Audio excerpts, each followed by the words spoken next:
She smiles, she giggles, she doesn't really know what she's talking about. And she's number 6 on my list of top 10 people who define the progressive left. She is Alexandria Ocasio Cortez. And cue the snazzy titles, which I would do if I had more money and nicer editing facilities. But you don't have that, so you'll just have to suffice with an evening all. Right, well, a few weeks ago, a friend of mine who's quite left-leaning in academia and myself, who's right-leaning and not in academia, we were having a debate about Alexandria Ocasio-Cortez's politics. Now, he's maintained that her politics and her policies are not that far removed from mainstream European left-wing parties, and I said, no, she is far more socialist than that. And when we got talking, it seemed like our differences were based around the differences between a social democrat and a democratic socialist. He maintained that she was a social democrat, which I disputed.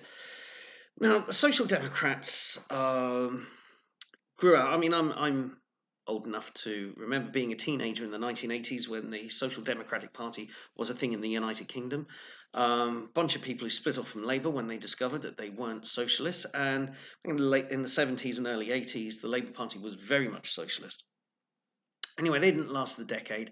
They merged with the Liberals to become Liberal Democrats, and the Social Democratic torch was then passed on to people like Bill Clinton and Tony Blair, who had the whole third way thing. So it was maintaining a capitalist society, but with more state intervention in areas, more government spending, and advancing some progressive politics, although not as progressive as we've seen in recent years.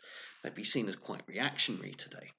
Democratic socialism, when I started looking into it, I found was very much socialist. So it's not just about the social democrat idea would be to spend more money on health service, something like Obamacare, or maybe even things like how the British NHS is run at the moment, or helping students get through tertiary education. No, democratic socialism would go beyond the NHS. It would be total state control of health service, control of all hospitals, control of all doctors and nurses, and medicine. In the UK, you can still go private. You can go down the insurance route. And also, democratic socialists want free tertiary education for anyone who wants it, although it wouldn't really be free. Somebody has to pay for it, i.e. a taxpayer. But it's a totally subsidised tertiary education system. It also goes into, it's quite anti-police, and it's totally anti-borders. They chant about no USA at all. Presumably other countries as well, so completely open borders, very socialist. I would call it Comintern by another name. So that's the Democratic Socialists, and this is the group that Ocasio-Cortez identifies with. They certainly are very keen to have her on board. So one of the things is that quite often the word democrat or democracy gets lumped in with socialists to describe a country. A signifier is that if a country has the name democratic in the title, it's anything but. So what do the democratic socialists believe democracy is? Well, it isn't about voting for your candidate. It's not about you expressing your opinions through the ballot box, your preferences, choosing your representatives. It's this idea that companies, or definitely in the government, say, but definitely private companies, which wouldn't remain private for long, but they would have workers' bodies, so that the people worked in those companies would have a say in the running, in the direction of those companies. Well, you might say that's a good idea, and you could point to a British company called the John Lewis Partnership, which does allow for a lot of employee input and the employees share the dividends of the profits. But seeing that the democratic socialists want to end capitalism, their words, not mine. So, how would that work? How would the workers have a say in charting the direction of a company in order to make profit? So they would get share in the wealth. Well, it's quite obvious when you look at what the Democrat Socialists want when they mean democracy and democratizing companies and democratizing our businesses and democratizing our institutions is not that you and me or anybody else who works in these organizations would have our say, would have our vote, and it would all count, and somebody would nod and go, well, I'm getting a gauge of opinions here and opinions there, but the majority want to go in this direction. No, it will be about politicizing absolutely everything. And you saw this with unions. Unions are supposed to get together and represent the workers if they feel they're being mistreated by the companies. But very soon, unions had its own dedicated political officers. So people just actually not work in the company or the industry. In the car manufacturing industry, you would have union representatives. They don't work on any cars. Their full-time job is being this union representative. Of course, unions connect with each other. So in a sense, you have political officers, commissars in all businesses, all industries, all aspects of life. This is what democratic socialism is about. It's about politicizing everything and having political officers in there.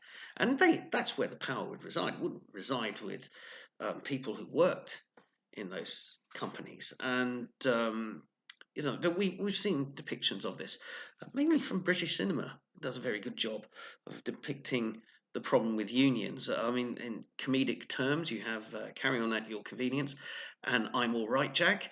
But a very serious film. It's not that well known, but if you do get a chance to watch it, do, because it's a big critique of the way unions can be misrun by political agitators and political agents, and it's called The Angry Silence. It's a 1961, I think I got the year right, 1961 film starring Richard Attenborough and Michael Craig. Do go and check that one out, because it just shows you how political officers can come into any industry and railroad people, not making companies democratic and accountable to their workers or customers or shareholders. It's about political domination and control. So what the Democratic Socialists of America want. So let's get back to Ocasio Cortez. This video is supposed to be about her. Now, the interview I found really telling was not with Ali Stuckey, the parody one, but it was the one she gave Trevor Noah. Now, I don't expect hard-hitting journalism from Trevor Noah, but he did ask a telling question, and Ocasio Cortez's response was quite telling. He said, well, you've got all these spending plans, how are you going to pay for it? And then she was giggling and squirming and doing kind of cutesy eyeball rolling at Trevor Noah. And she said, well, I've spoken to a Nobel Prize winning economist, and didn't even name check him. But I heavily suspect it was Paul Krugman. So, just saying, oh, Nobel Prize winning economist is supposed to sound impressive. But then we've seen who wins the Nobel Prize in recent years. And, it's sometimes it's criticised, and quite rightly, and treated as a joke, the prize, when you see who gets it sometimes. But Ocasio Cortez said that. She started talking about fairer tax system without ever mentioning numbers. What is a fairer tax system? Well, I've lived in a country that's had a 40% top rate of income tax. When I was a child, the income tax level was at 90%. So which number's fair? Can we see some more meat on the bones? And you get the impression with Ocasio Cortez, and also when she was questioned about Palestine and really didn't know what she was talking about, that this is a person who hasn't looked deeply into things. Paul Krugman tells her something, she just listens without questioning her own. Sometimes she's bigged up Democrat Socialists of America, and sometimes she's retreated from it. It tells me that she's not someone She's somebody of the visceral style of politics, which is very popular at the moment. She's young, and there's an emphasis on youthful political figures on the left. They're obsessed with youth. Everything from reducing the voting age, and as my wife says, you know how 16-year-olds drive? That's how they'll vote. So she's trading on her youthfulness. She's trading on the big smiles. She's trading on the victim and oppressor narrative to serve the democratic socialist agenda. So what does this mean? Is she an up and coming politician of substance? No, actually, I think she's more a mouthpiece.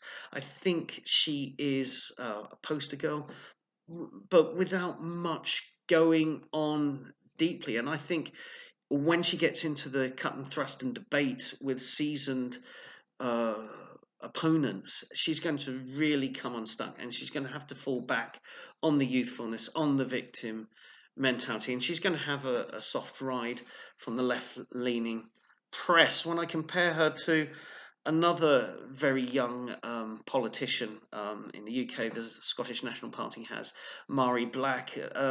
Black has read her Marxist textbooks at university, and that underpins, that gives her a little bit of gravitas. She's very serious, very dour, but she has done her reading of her orthodoxy and her texts, and so she does that does give her a little bit of substance, and she's combative.